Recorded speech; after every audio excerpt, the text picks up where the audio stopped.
Assalamualaikum warahmatullahi wabarakatuh. Perkenalkan, nama saya Nurul Fatimah. Saya merupakan calon guru penggerak Angkatan 7 SMKN 1 Soreang, Kabupaten Bandung, Provinsi Jawa Barat. Pada kesempatan kali ini, saya akan membagikan aksi nyata modul 1.4 mengenai budaya positif. Perkenalkan pula pengajar praktik saya yaitu Ibu Raden Rara Citra Pawangi SPD dan fasilitator yaitu Bapak Suhada MPD. Tujuan kegiatan aksi nyata ini yaitu menyampaikan pembelajaran dari penerapan konsep inti dari modul budaya positif serta pemahaman mengenai konsep-konsep inti dalam modul budaya positif, serta mengimplementasikan pemahaman terkait budaya positif yang dapat membantu murid belajar dengan aman dan nyaman sesuai filosofi Ki Hajar Dewantara.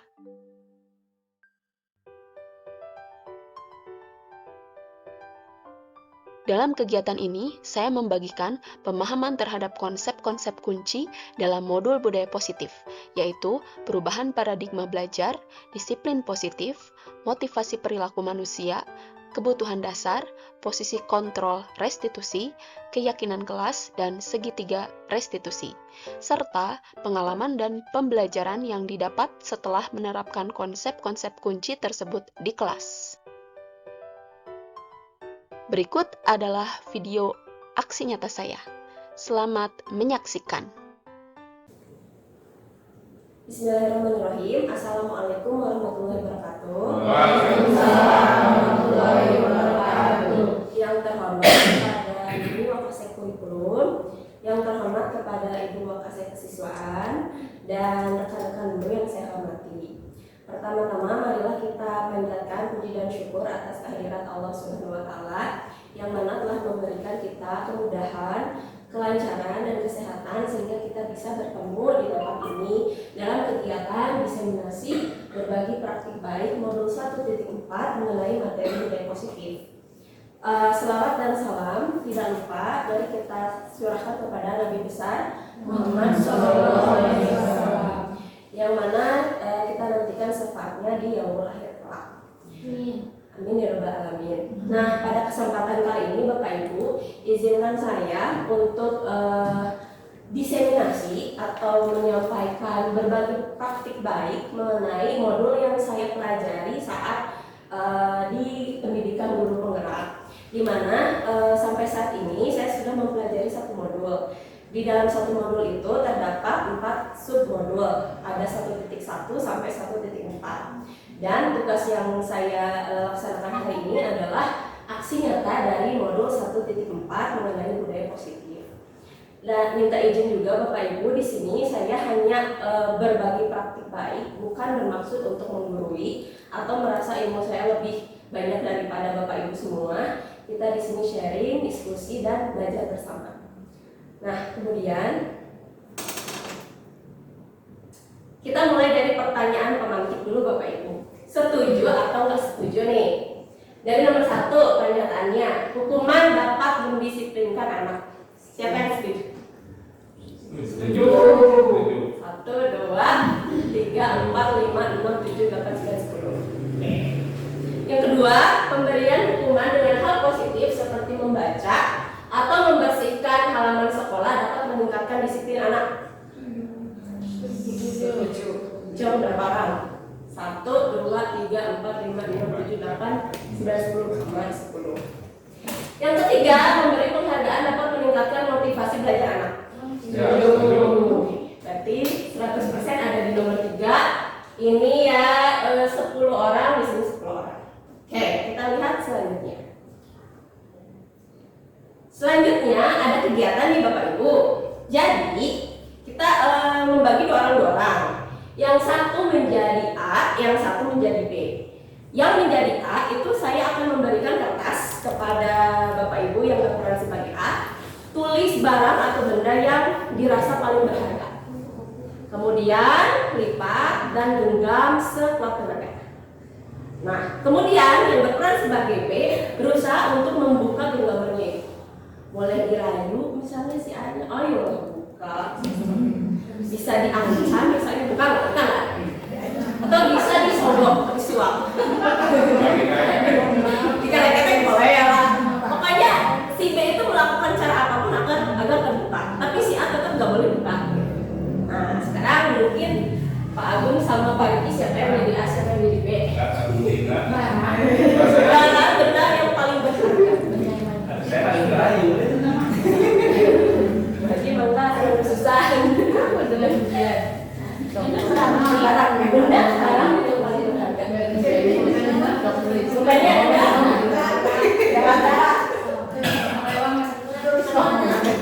Boleh orang. Orang boleh. Paling gebuk sampai ikan.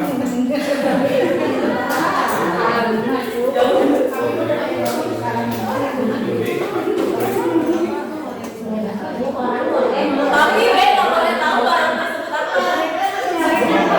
Nggak boleh tahu. Orang atau nggak kasih misalnya atau nggak suami. Genggam. Ya. Ya. Yang jadi A siapa? Peggy. Tulis satu mana? Bukan saya. Bu Yani jadi apa? A. Oke, berarti yang menggenggam. Bu Erin yang membuka. Bu Diani A. Bu Susan A. Bu Preni A. Bu Dinda A. Oke. Ya. Teman ketiga. Silakan. Teman ketiga.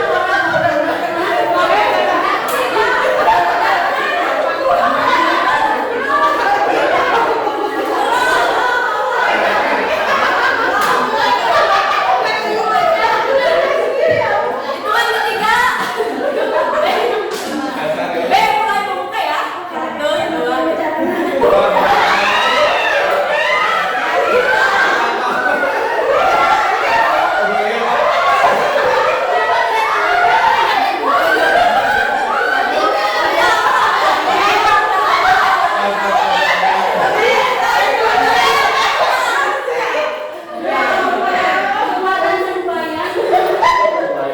Jadi apa yang terjadi Bapak Ibu? Apakah berhasil membukanya yang tadi?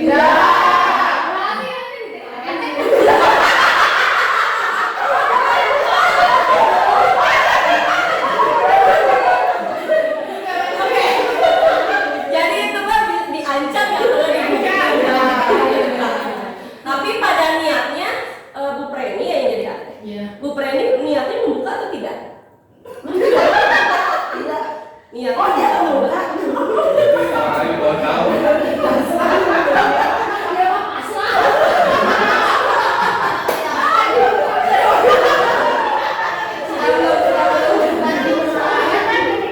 Nah, dari sini Bapak Ibu, kita pelajari bahwa perubahan paradigma teori kontrol atau teori pilihan menghasilkan ilusi kontrol. Nah, ini maksudnya apa? Nanti kita akan bahas di slide selanjutnya. Yang pertama itu adalah ilusi guru mengontrol murid. Jadi kadang-kadang kita tuh menyuruh anak, oke, anak itu patuh, tapi terkadang itu hanya ilusi. Dia hanya patuh ketika ada di depan kita saja. Belum tentu di belakang kita dia patuh gitu, melakukan hal yang sama. Kemudian yang kedua, ilusi bahwa kritik dan membuat orang merasa bersalah dapat mengeluarkan karakter. Bisa aja anak itu hanya kasihan kepada kita. Tidak ada perubahan dari dalam diri anak tersebut. Kemudian yang ketiga, ilusi bahwa semua penguatan positif itu efektif dan bermanfaat. Kemudian yang keempat, ilusi bahwa orang dewasa memiliki hak untuk memaksa. Nah, kita lihat di slide selanjutnya mengenai perubahan paradigma stimulus respons dengan teori kontrol atau teori pilihan. Siapa sesungguhnya yang memiliki kontrol tadi? Apakah si A atau si B? Si A. Iya, A itu memiliki kontrol karena dia mempunyai tangannya. Si B hanya sebagai yang memaksa dan sebagainya. Yang sering kita lakukan saat ini adalah stimulus respon. Kita menyuruh anak respon. Responnya apa? Nurut. Tapi ada yang lebih bagus itu mengenai teori kontrol atau pilihan. Nah, perbedaan dari stimulus respon dengan teori kontrol itu, kalau stimulus respon kita mencoba mengubah orang agar berpandangan sama dengan kita. Oke, peraturan baik untuk kamu. Kamu harus berpandangan sama dengan saya. Peraturan itu baik. diri kamu sendiri. Tapi kalau untuk teori kontrol, kita berusaha memahami pandangan orang lain tentang dunia. Jadi kita memahami dulu pandangan anak tentang peraturan itu, baru kita dekati. Karena yang memegang kontrol itu adalah anaknya sendiri. Kemudian untuk stimulus respon, perilaku buruk dilihat sebagai suatu kesalahan. Tapi untuk teori kontrol, semua perilaku memiliki tujuan.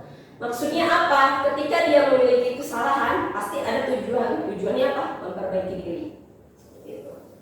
Kemudian yang ketiga, orang lain bisa mengontrol saya. Tapi untuk teori kontrol, hanya Anda yang bisa mengontrol diri Anda sendiri. Kemudian selanjutnya, saya bisa mengontrol orang lain, tapi untuk teori kontrol, Anda tidak bisa mengontrol orang lain. Mau dirayu, mau diancam, tetap aja karena itu tidak bisa dibukakan. Selanjutnya, pemaksaan ada pada saat bujukan gagal. Ketika gagal mendekati, baru dipaksa, diancam, seperti itu. Tapi untuk teori kontrol, kolaborasi dan konsensus menciptakan pilihan-pilihan baru. Kolaborasi di sini adalah kolaborasi antara guru dan murid, artinya nanti ada pertanyaan dan jawaban. Kemudian nanti stimulus respons, model berpikir menang kalah. Guru menang karena anak patuh, tapi bukan itu tujuannya. Tujuannya adalah model berpikir menang dan menang. Murid patuh, tapi murid juga mengalami perubahan karakter, misalnya menjadi lebih bertanggung jawab dan sebagainya. Oke. Nah, ini yang akan kita pelajari bersama Bapak Ibu. Ini adalah tata konsepnya, di mana teori kontrol atau teori pilihan itu berdasarkan dari Dr. William Glasser. Itu menyatakan bahwa Anda tidak bisa mengontrol orang lain, hanya Anda yang bisa mengontrol diri Anda sendiri. Artinya bahwa makna disiplinnya adalah belajar kontrol diri dengan menggali potensi kita agar tercapai tujuan mulia, yaitu sesuatu menjadi seseorang yang kita inginkan berdasarkan nilai-nilai yang kita hargai. Misalnya prinsip kita itu kita ingin menjadi orang yang bertanggung jawab. Jadi kita harus memproseskan diri untuk menjadi orang yang lebih bertanggung jawab. Seperti itu, sesuai dengan prinsip atau keyakinan diri. Kemudian semua perilaku memiliki tujuan. Nah, perilaku ini pasti memiliki motivasi. Di mana motivasi itu dibagi menjadi dua. Ada motivasi ekstrinsik dari luar dan ada motivasi intrinsik dari dalam. Kemudian model berpikir menang-menang tadi dengan cara kolaborasi dan konsensus menciptakan pilihan-pilihan baru. Nanti di sini kita akan belajar mengenai 5 posisi kontrol. Kemudian pada akhirnya posisi kontrol yang terbaik itu adalah sebagai manajer. Bagaimana cara menjadi manajer yang baik? Dengan menggunakan segitiga restitusi. Dan selanjutnya adalah kebutuhan kita berbeda-beda. Kita berusaha memahami pandangan orang lain tentang dunia. Setiap orang memiliki gambaran berbeda. Kenapa? Karena mereka memiliki 5 kebutuhan dasar. Nah, seperti itu. Nah, langsung kita sekarang ke budaya positif. Apa itu budaya positif? Nah, budaya positif adalah nilai-nilai, keyakinan-keyakinan, dan kebiasaan-kebiasaan di sekolah yang berpihak kepada murid, sehingga dapat berkembang menjadi pribadi yang kritis, penuh hormat, dan bertanggung jawab. Nah, konsep utama budaya positif itu, pertama yang harus dilakukan adalah perubahan paradigma belajar. Kemudian harus disiplin positif, yang latar belakangnya apa? Kebutuhan dasar manusia. Tingkah laku itu harus memiliki motivasi perilaku manusia. Dan untuk memotivasi itu kita harus memiliki posisi kontrol. Yang paling baik adalah posisi kontrol restitusi. Selanjutnya, bagaimana kita menjalankan posisi kontrol restitusi itu? Setidaknya awalnya kita buat keyakinan kelas di setiap kelas masing-masing. Dan akhirnya ketika adanya pelanggaran, anak misalnya melanggar keyakinan kelas, baru terakhirnya menggunakan segitiga restitusi. Seperti itu. Kita bahas satu-satu ya Bapak Ibu ya. Nah, tadi pembelajaran dengan paradigma baru itu artinya pembelajaran yang dirancang berdasarkan prinsip berdiferensiasi. Artinya berdiferensiasi itu adalah peserta didik memiliki kebutuhan yang tidak sama ya, berbeda. Sehingga tapi tujuannya sama, yaitu mewujudkan profil pelajar di awal-awal kita sudah belajar nyanyian profil pelajar Pancasila ya Bu Erin ya? Masih ingat nggak Bu Erin? Ingat atau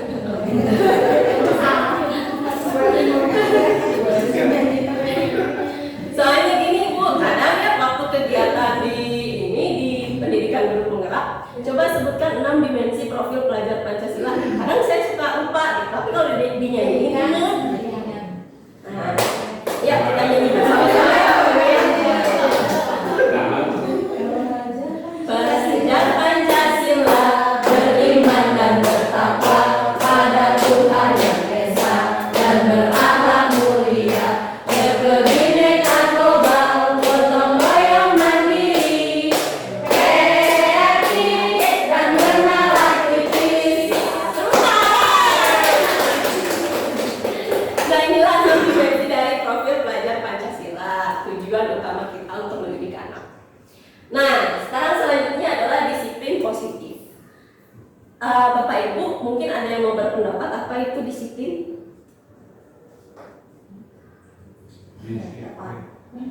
Boleh? Kemudian? Menurut pendapat saya, disiplin itu adalah menjalankan seluruh kegiatan aktivitas yang telah diberikan oleh seseorang dan tidak melanggarnya. Iya, jadi intinya tidak melanggar ya Bapak Ibu sesuai aturan. Nah, dalam budaya kita, makna disiplin itu dimaknai dengan sesuatu yang dilakukan seseorang pada orang lain untuk mendapatkan kepatuhan, betul, patuh pada aturan. Tapi cenderung menghubungkan kata disiplin itu dengan ketidaknyamanan atau terpaksa, seperti itu. Nah, tujuan kita sebagai pendidik itu adalah menciptakan anak-anak yang memiliki disiplin diri sehingga mereka bisa berperilaku dengan mengacu pada nilai-nilai kebajikan universal dan memiliki motivasi intrinsik, bukan ekstrinsik. Nah, disinilah kita harus menciptakan disiplin positif, yang artinya bahwa salah satu cara penerapan disiplin yang bertujuan untuk menumbuhkan kesadaran serta memberdayakan anak untuk melakukan sesuatu tanpa sogokan, ancaman maupun hukuman. Jadi sadar sendiri tanpa ada hukuman pun dia nurut disiplin. Seperti itu. Nah, kebutuhan dasar manusia, anak bertingkah laku pasti ada latar belakangnya. Jangan jauh-jauh ke anak lah, kita juga gitu ya. Ketika kita berperilaku, kita juga pasti punya latar belakang. Di mana latar belakangnya itu adalah kita harus bertahan hidup. Pusatnya di sini, bertahan hidup. Untuk bertahan hidup, kita harus punya love, punya kasih sayang dan rasa diterima. Selain cinta, juga ada power atau penguasaan atau kekuatan. Selain itu ada freedom, kebebasan, dan ada happiness atau kesenangan. Nah, itu adalah latar belakang dari tingkah laku kita, karena kita mempunyai kebutuhan dasar untuk hidup. Nah, untuk berperilaku juga kita butuh motivasi.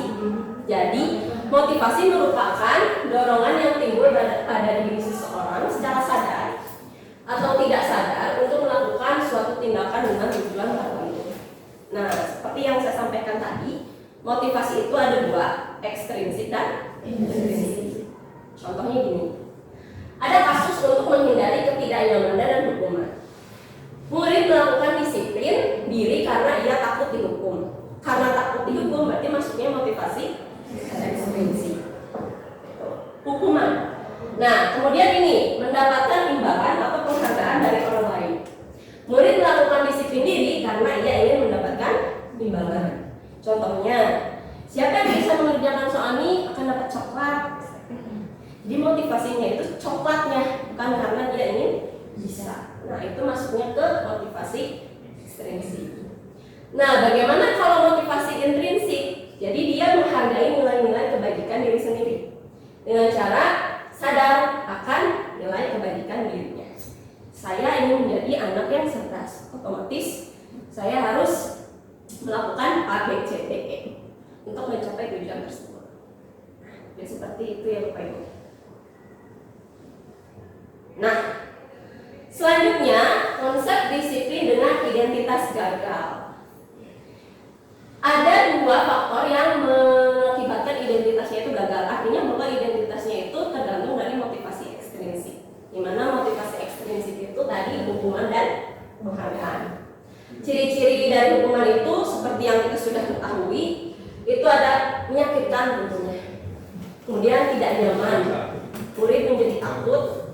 memaksa murid menyembunyikan kesalahan, murid menjadi rendah diri. Nah, itu efek negatifnya. Sedangkan kalau penghargaan bagaimana? Sebetulnya penghargaan itu tidak efektif. Kenapa tidak efektif? Karena bisa merusak hubungan atau sifat diri, mematikan kreativitas, kemudian menghukum dengan sistem ranking, itu tidak baik, merampas hak menghargai dirinya. Contohnya seperti ini Bapak Ibu, menghukum dengan sistem ranking.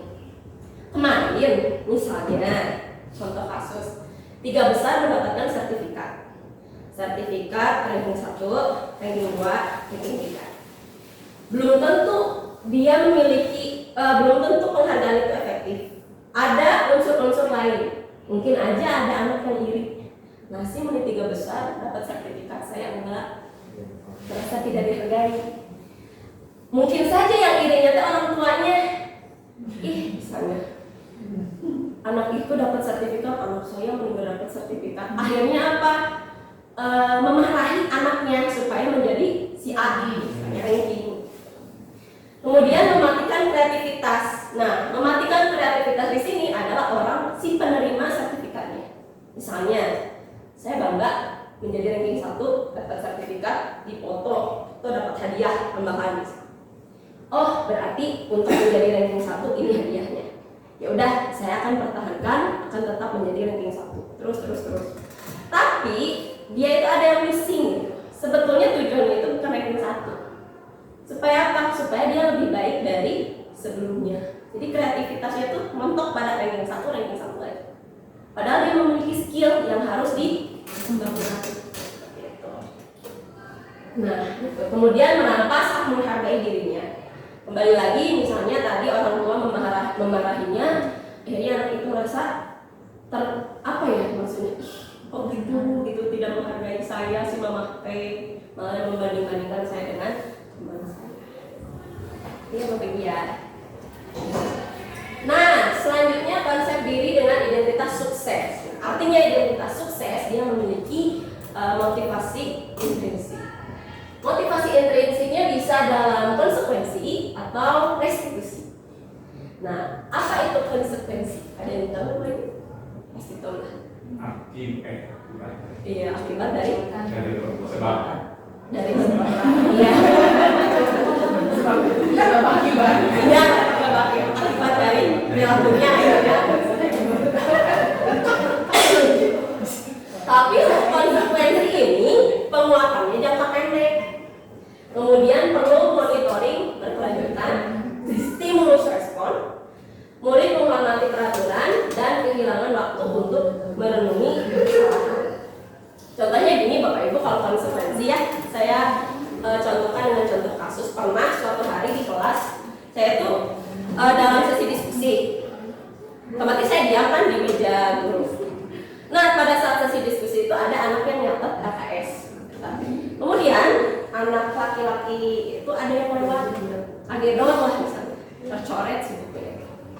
Nah, pada saat itu anak laki-laki yang menyenggol anak perempuan itu bilang, maaf ya, tenang pan, aku buku saya jadi kecoret. Ya maaf aku.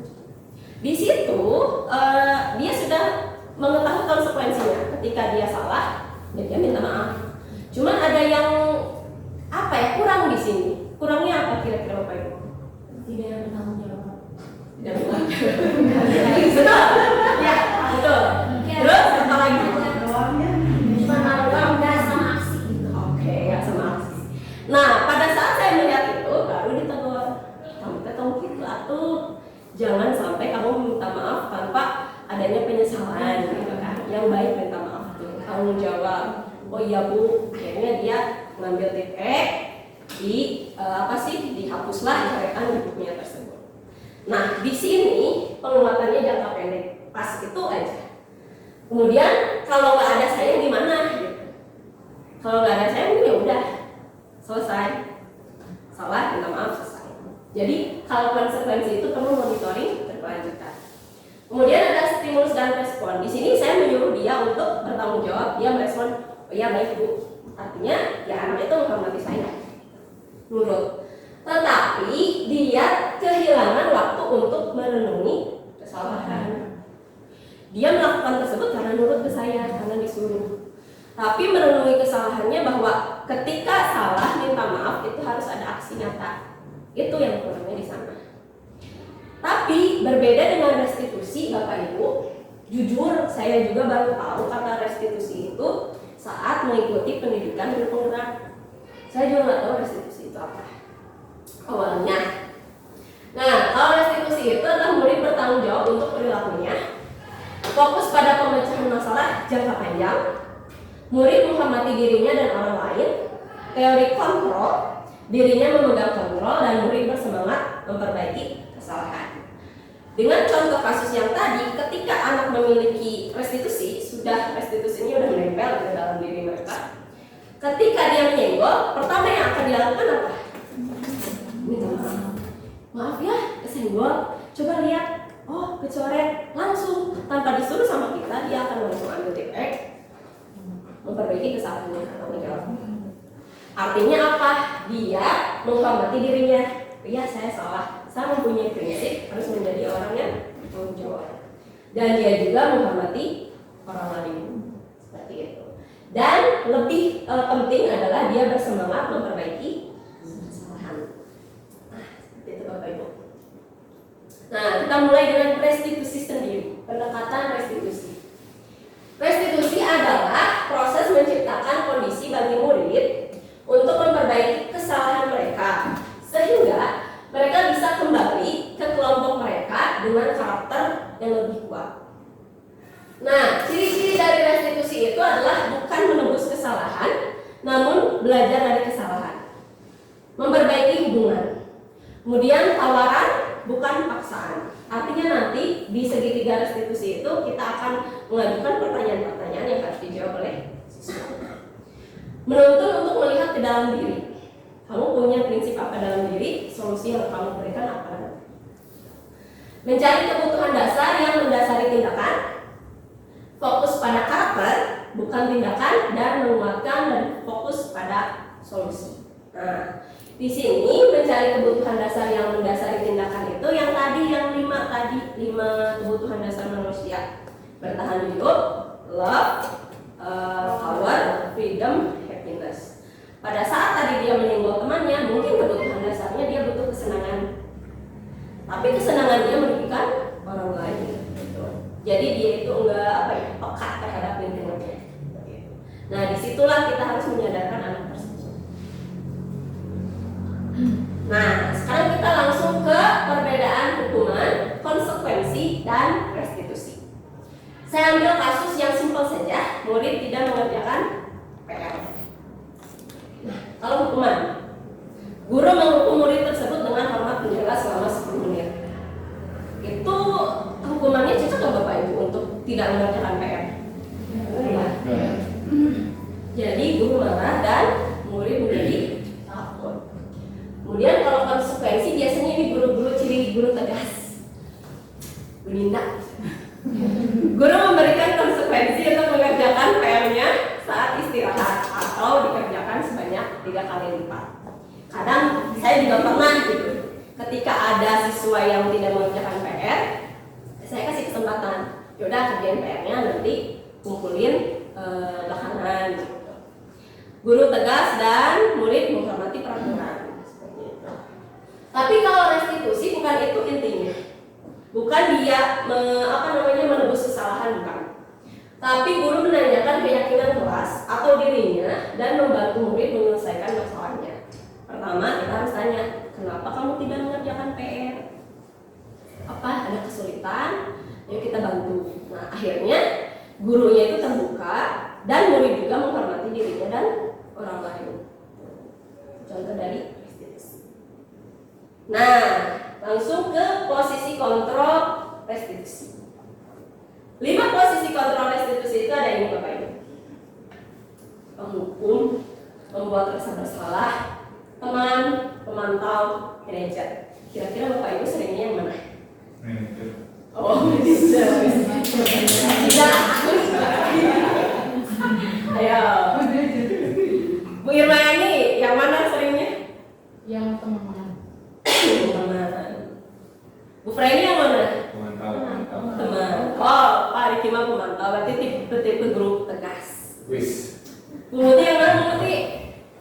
Kadang-kadang jadi teman, kadang-kadang Ya, gantung ya tergantung. Ya, betul, tapi itu tergantung mood. Ya jelek kumpul, yang baik teman. Jadi semuanya pernah lah, pernah dirasakan. Oke. Nah, contohnya tadi yang tidak mengerjakan PR. Ini perbedaan dari 5 posisi kontrol. Kalau penghukum, patuhi aturan kelas, berdiri di depan kelas. Itu hukuman. Tapi kalau pembuat rasa bersalah, itu kayak seperti memelas pengen dikasih hari gitu Bapak Ibu. Berapa kali Ibu harus bilang? Siapa sama kamu? Jadi pada akhirnya anak teh, ibu gitu ya, saya salah gitu, merasa bersalah anaknya. Kalau teman paling rada friendly ya informasinya. Ayo lah yang tertib, gak apa-apa lah sekarang kamu salah, tapi minggu depan harus dikerjain ya, gitu, paling gitu. Terus kalau pemantau paling nanyanya begini, kamu tahu nggak kamu udah melanggar apa? Tidak mengerjakan PR apa konsekuensinya? Gini, kan? Jadi ada perjanjian dulu sebelumnya. Tapi kalau manajer lebih ke apa ya, ngena ke hatinya dan kira-kira memperbaiki kesalahan itu dia sendiri yang jawab.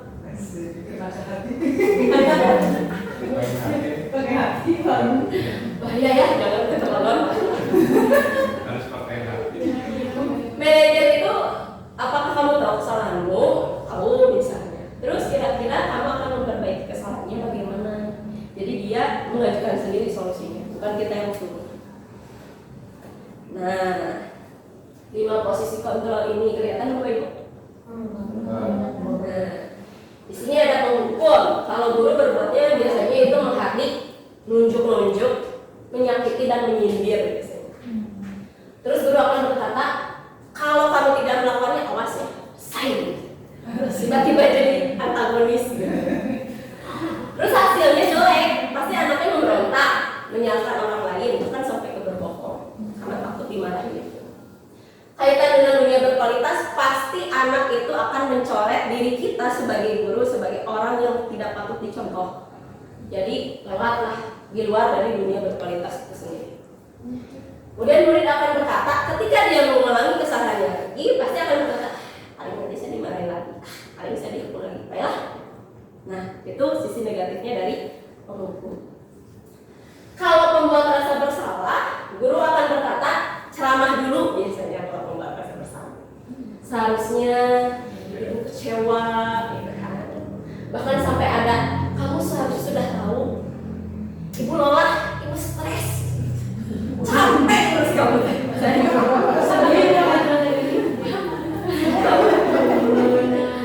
Pokoknya ada kata-kata, ibu stres gitu.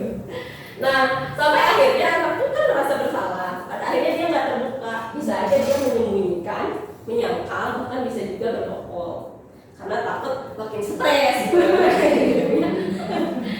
Kemudian kaitan dunia berkualitas jelas murid itu akan menempatkan kita di dunianya yang berkualitas karena udah menyentuh ke hatinya. Paling murid akan berkata, ya maafkan saya Bu, dan merasa rendah diri.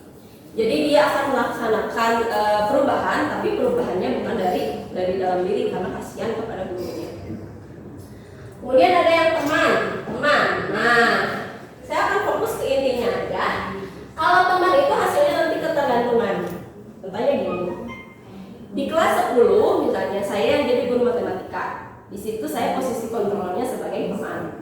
Artinya bahwa anak itu akan menempatkan saya di posisi yang paling penting di dunia berkualitas.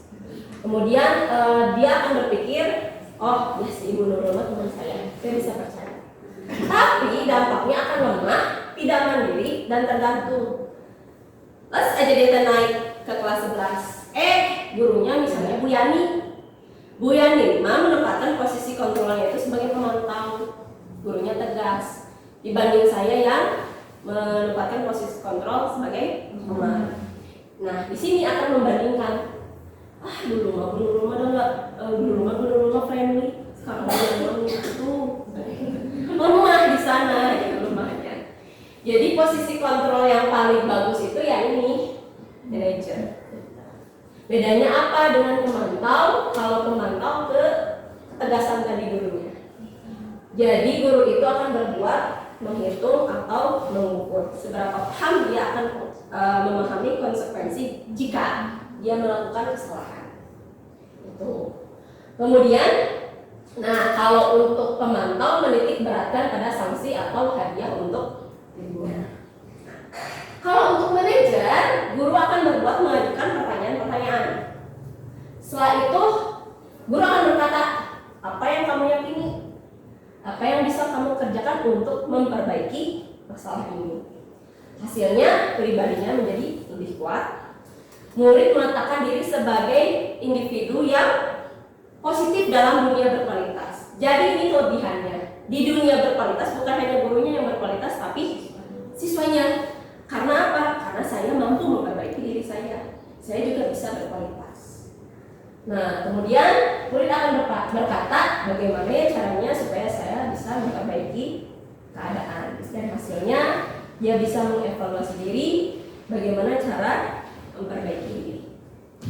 Nah, ada langkah awal untuk membangun budaya positif di sekolah. Pertama yang harus kita lakukan adalah menyusun keyakinan kelas.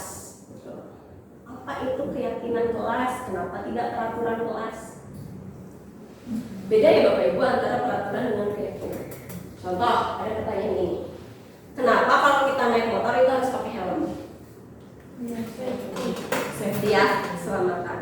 Kenapa saat pandemi kita harus pakai masker? Kesehatan. Nah, peraturan di sini adalah ketika kita naik motor itu harus pakai helm. Itu peraturan. Tapi keyakinannya kita akan selamat ketika menggunakan helm. Ketika peraturannya di sini, ketika pandemi kita harus memakai masker. Keyakinannya ya agak selamat, agak sehat.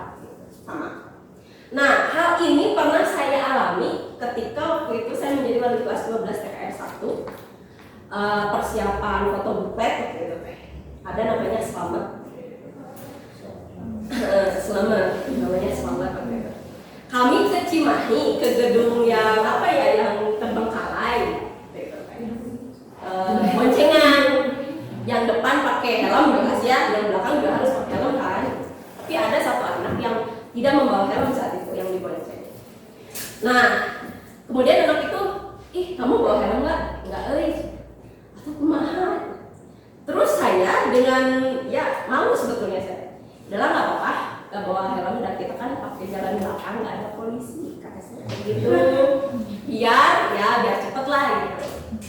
Terus si Selamat ini bilang, Ibu, pakai helm itu bukan karena polisi, karena keselamatan. Tamparlah saya di sana Bapak Ibu. Nah, itu dia identitas sukses yang dimaksud.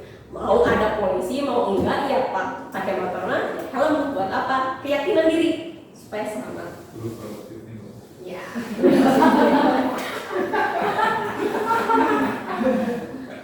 Nah, jadi awalnya memang itu dimulai dari peraturan kelas ini. Peraturan kelas, bagaimana kita melaksanakan keyakinan kelas. Nah, mudah-mudahan bisa diaplikasikan di setiap kelas ya Bapak Ibu.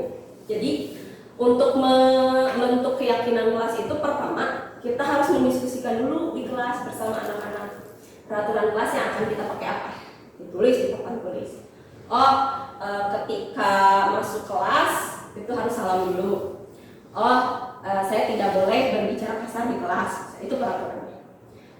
Saya harus menghormati sesama teman. Itu peraturannya.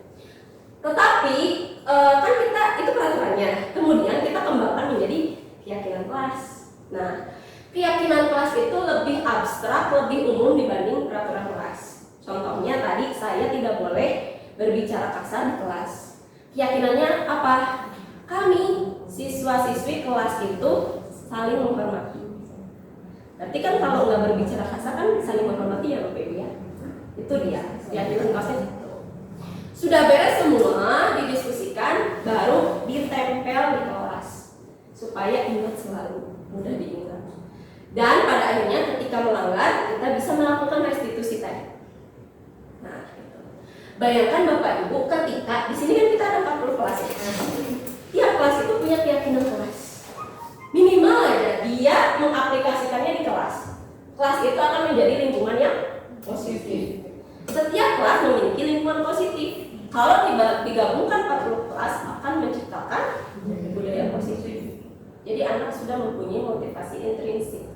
Tanpa disuruh ABC juga udah paham sendiri. Tapi dengan catatan gurunya, wali kelasnya melakukan pendekatan dulu gitu.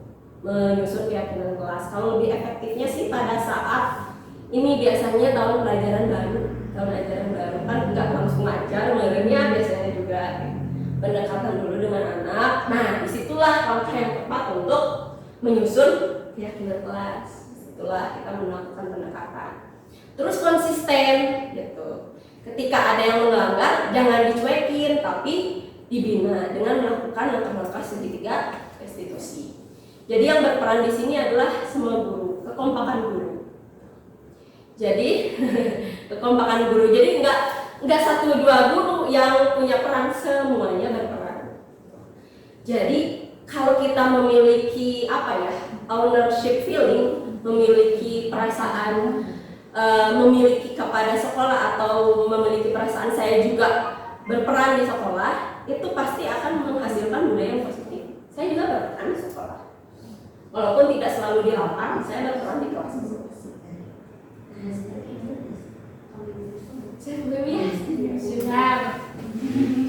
Nah, perbedaannya tadi dengan peraturan, keyakinan kelas itu tadi lebih abstrak dari peraturan. Sedikit saja agar mudah diingat, sesuai dengan kondisi kelas dan sekolah agar mudah diterapkan. Jadi setiap kelas itu memiliki keyakinan kelas yang pasti berbeda-beda. Berupa pernyataan universal, jadi umum, saling menghormati, saling menghargai. Dibuat dalam bentuk positif dan semua warga kelas atau sekolah dilibatkan saat membuat. Bagaimana ketika keyakinan kelas itu tercipta tapi ada yang melanggar? Ini dia langkah-langkahnya Bapak Ibu, dengan menggunakan segitiga restitusi. Ini langkah-langkahnya. Pertama, kita harus menstabilkan identitasnya dulu. Misalnya ada yang melanggar, kemudian kata kuncinya setiap orang pasti pernah melakukan kesalahan. Gue juga pernah. Jadi distabilkan dulu identitasnya. Atau kamu bukan satu-satunya yang pernah melakukan ini. Dulu juga gitu. Kemudian setelah menstabilkan identitas, langsung ke validasi tindakan salah. Di sini dia sudah menyadari bahwa dia salah. Terus validasinya adalah ketika kamu berbuat salah, kamu pasti punya alasan. Apa alasannya? Ketika stabil, dia bisa terbuka saat divalidasi, jujur mengutarakan alasannya dia berbuat seperti itu. Kemudian, adakah cara yang lebih efektif untuk mendapatkan apa yang kamu butuhkan? Pertanyaan dia memancing lagi, ada nggak cara lain selain itu? Jadi kita di sini hanya melontarkan pertanyaan-pertanyaan, solusinya ya dia sendiri yang buat.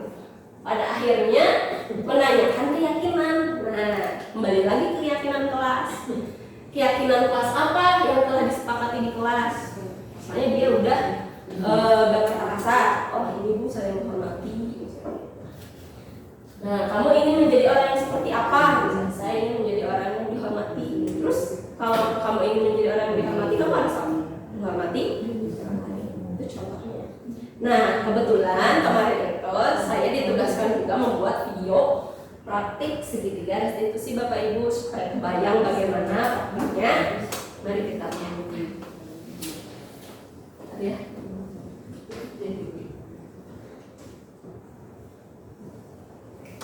Assalamualaikum warahmatullahi wabarakatuh. Dalam kesempatan Di sini tuh ada 2 kasus. Jadi kasus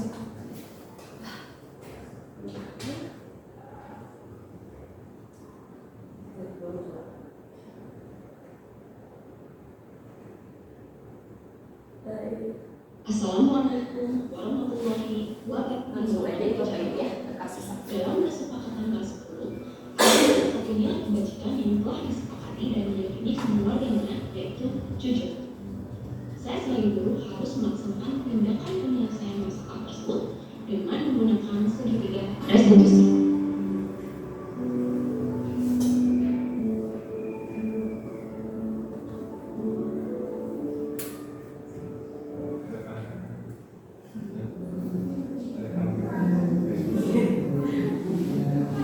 Selamat siang Riani. Siang Bu. Apa kabarnya hari ini? Alhamdulillah baik Bu. Alhamdulillahnya. Riani tahu tidak alasan Riani dipanggil oleh Ibu hari ini? Tidak tahu Bu. Jadi begini, kemarin itu saat ulangan matematika, Ibu melihat Riani membuka buku. Betul atau tidak? Betul Bu. Nah, buku apa itu? Buku catatan matematika Bu. Ya, artinya itu kamu melakukan apa? Saya melakukan tindakan kecurangan dengan menyontek Bu. Oh gitu. Menurut kamu tindakan yang kamu lakukan itu tindakan yang baik atau tidak baik? Tidak baik Bu. Baiklah, nyontek adalah sebuah kesalahan. Setiap orang pasti pernah melakukan kesalahan, termasuk ibu juga pernah melakukan kesalahan. Nah, sekarang kita coba lihat lagi tindakan yang Riani lakukan kemarin. Menurut Riani, tindakan kemarin itu apakah sesuai dengan keyakinan kelas atau prinsip Riani sendiri? Tidak Bu, saya merasa tidak tenang dan gelisah saat melakukan tindakan tersebut. Oh, begitu. Jadi kira-kira keyakinan kelas atau prinsip mana yang kurang sesuai dengan keyakinan Riani? Kejujuran Bu, sebenarnya saya ingin mendapatkan hasil yang bagus, tetapi kemarin malam justru saya malah bermain handphone sampai lupa waktu. Karena terdesak ingin mendapatkan hasil yang bagus, akhirnya saya menyontek dengan membuka buku catatan matematika Bu. Kira-kira kamu bersedia memperbaiki masalah ini? Bersedia Bu. Kalau kamu memperbaiki masalah ini, kamu akan menjadi orang seperti apa? Saya akan menjadi orang yang jujur dan bertanggung jawab. Baiklah kalau begitu, bagaimana kamu menyelesaikan masalah ini? Saya akan membagi waktu antara belajar dan bermain handphone. Selain itu, saya juga akan menerapkan sikap jujur dan mengerjakan ulangan semampunya. Iya, bagus. Kapan kamu akan memulainya? Mulai dari sekarang Bu. Baiklah kalau begitu, ibu tunggu perubahannya ya. Baik Bu, mohon maaf saya tidak akan mengulanginya lagi. Ya, alhamdulillah. Sekarang silakan kembali ke kelas. Baik Bu, terima kasih. Itu baik. Kasus 2. Ketika kegiatan pembelajaran di kelas selesai, beberapa siswa harus melaksanakan tugas piket harian untuk membersihkan kelas terlebih dahulu sesuai jadwal piket yang telah ditentukan. Namun, ada seorang murid bernama Nova yang tidak bertugas piket dengan alasan tertentu. Kemudian, pertengkaran dengan sesama teman pun terjadi karena ada murid yang merasa Nova tidak bertanggung jawab.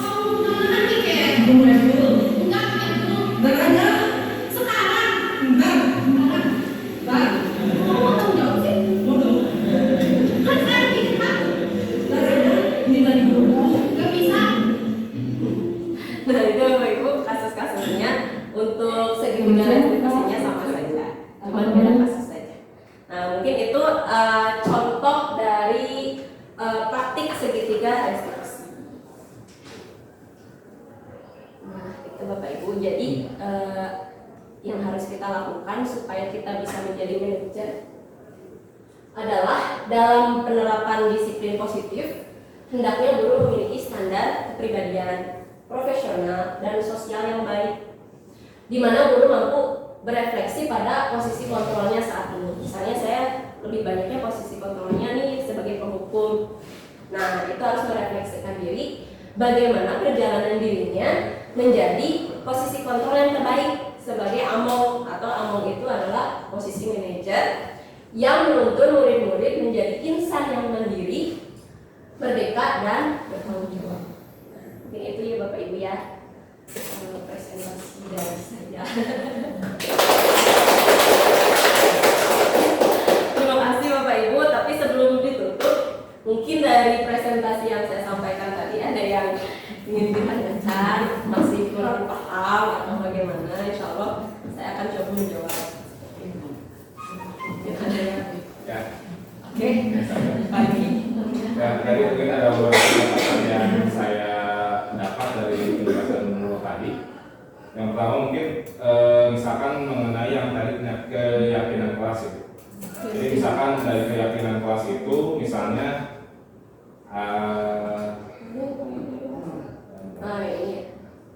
ini ya. Nah dari keyakinan kelas itu misalnya kan tadi harus ada apa namanya kesepakatan dulu di kelas misalnya seperti itu. Nah misalnya juga ada yang melakukan di dalam kayak gitu, ada yang melakukan pelanggaran tapi istilahnya belum tercantum dalam keyakinan kelas tersebut. Itu bagaimana sikapnya seperti itu. Terus yang kedua misalnya berarti tadi ada yang dari keyakinan kelas yang pertama. Terus yang kedua ada identitas gagal dan ada identitas sukses. Nah, misalnya jika ada siswa yang sudah melakukan tindakan yang baik tentunya, misalkan terus gurunya itu mengapresiasi tindakan tersebut dengan cara memuji atau memberikan jempol atau misalnya tangan, apakah itu termasuk misalnya identitas gagal? Oh iya. Itu mungkin dua pertanyaan. Terima kasih. Terima kasih Pak Riki, bagus sekali pertanyaannya. Nah, bismillahirrahmanirrahim, saya akan mencoba menjawab. Tadi pertanyaan ke-1 itu apa tadi?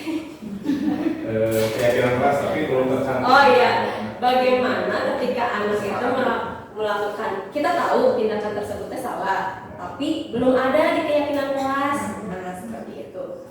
Nah, keyakinan kelas itu Bapak Ibu bisa dievaluasi, bisa direvisi.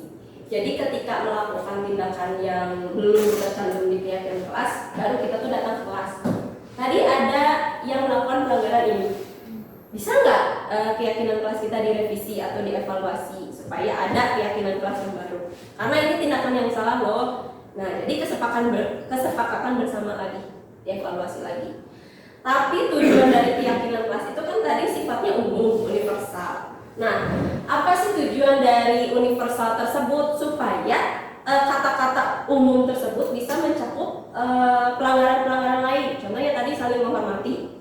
Saling menghormati itu umum. Contoh kasusnya ketika dia berkata kasar di kelas. Nah, itu kan melanggar saling menghormati juga. Atau misalnya ketika dia itu jam belajar istirahat, guru udah masuk nih. Kemudian dia baru masuk, gelonong aja masuk ke kelas. Itu juga kan melanggar keyakinan saling menghormati. Harusnya apa? Salam, Bu, maaf saya terlambat karena ini. Boleh nggak saya masuk? Jadi tujuan keyakinan kelas itu kelebihan dari keyakinan kelas dibanding peraturan kelas itu umum. Nah, seperti itu. Kemudian tadi yang kedua itu adalah apakah misalnya ketika anak memiliki sikap yang baik, kemudian kita memuji, ketika memberi jempol atau tepuk tangan, apakah termasuk identitas yang gagal? Ya. Karena maksud penghargaan tadi yang saya sampaikan itu berupa reward, berupa imbalan seperti sertifikat. Siapa yang mengerjakan ini mendapatkan alat tulis, misalnya. Siapa yang mengerjakan ini mendapatkan coki-coki. Nah, itu dia identitas gagal. Tapi kalau dengan jempol, dengan pujian atau dengan tepuk tangan, malah itu bagus Bapak Ibu, menumbuhkan motivasinya sendiri. Mungkin itu ya Pak Riki. Jadi penghargaan di sini itu berupa barang. Ada lagi Bapak Ibu? Boleh dulu. Iya, Binda, silakan. Izin bertanya dulu Iya. selain yang segitiga restitusi ya. Yes. Coba. Nah, yang ini ya. Nah di sini kan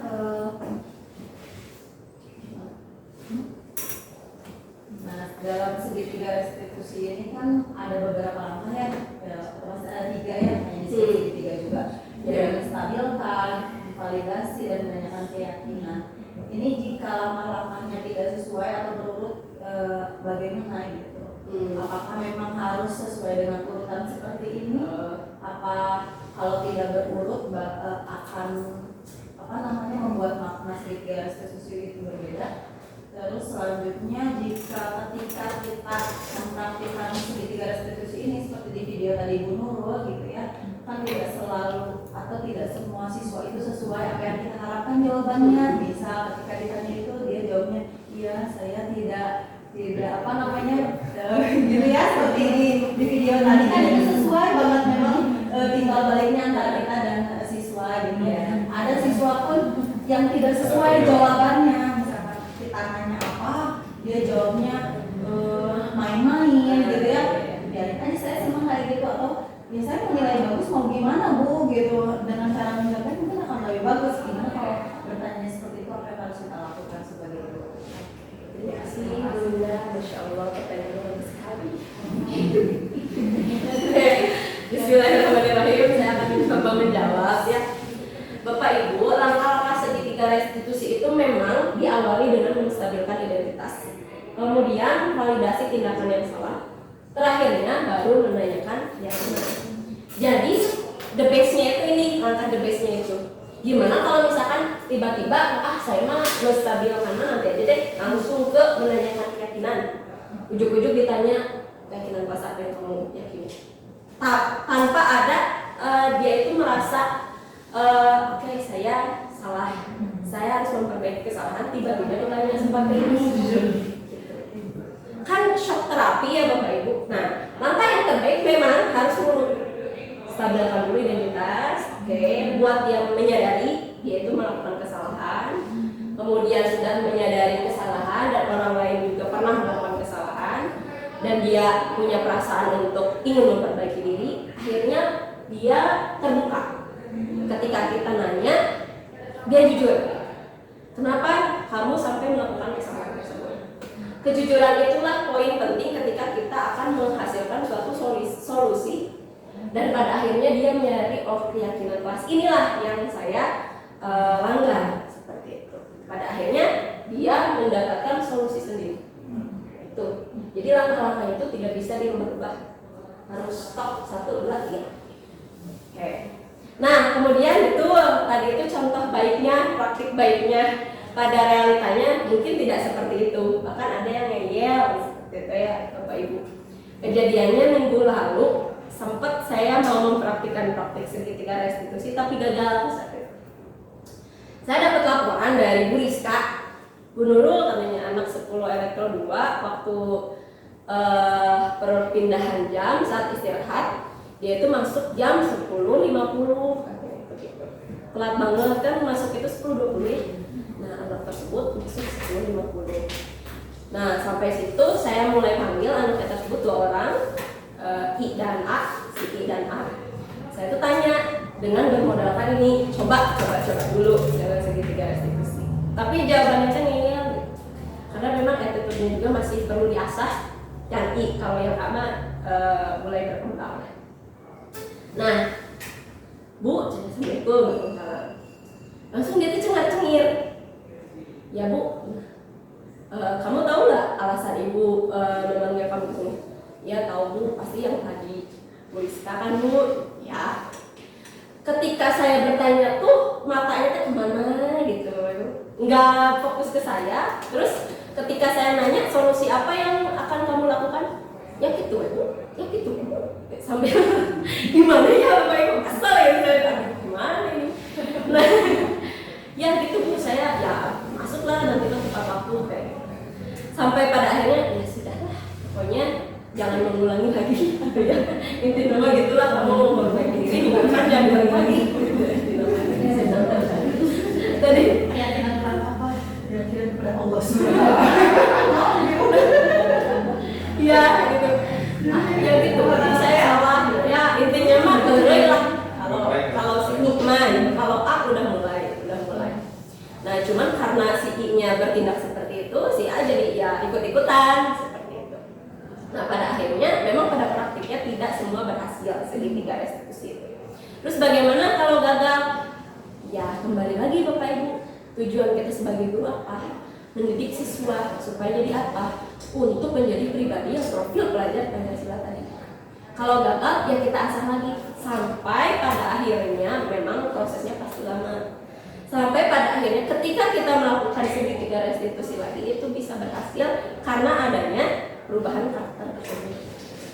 Jadi bukan berarti segitiga restitusi itu selalu berhasil dan ketika berhasil itu ya udah, ya tetap saja kita harus belajar terus menjadi anak-anak itu bisa menjadi pribadi yang lebih baik.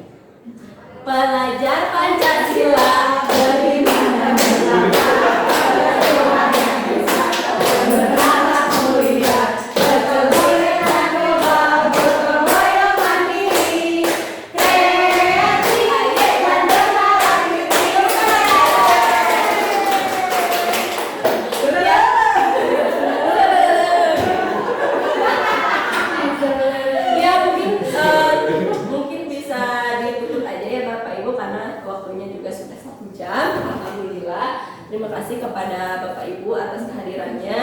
Mohon maaf apabila ada kekurangan, pasti banyak kekurangan.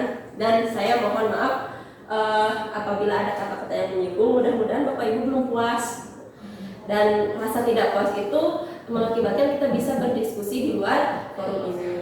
Dan saya juga sangat berterima kasih Bapak Ibu atas kehadirannya. Semoga apa yang saya sampaikan ini bisa bermanfaat dan kita bisa mengaplikasikannya sehingga SMKN Satu Suara ini memiliki budaya berdiskusi. Terima kasih Bapak Ibu.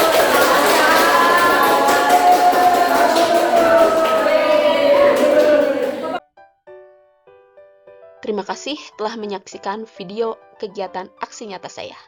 Wassalamualaikum warahmatullahi wabarakatuh.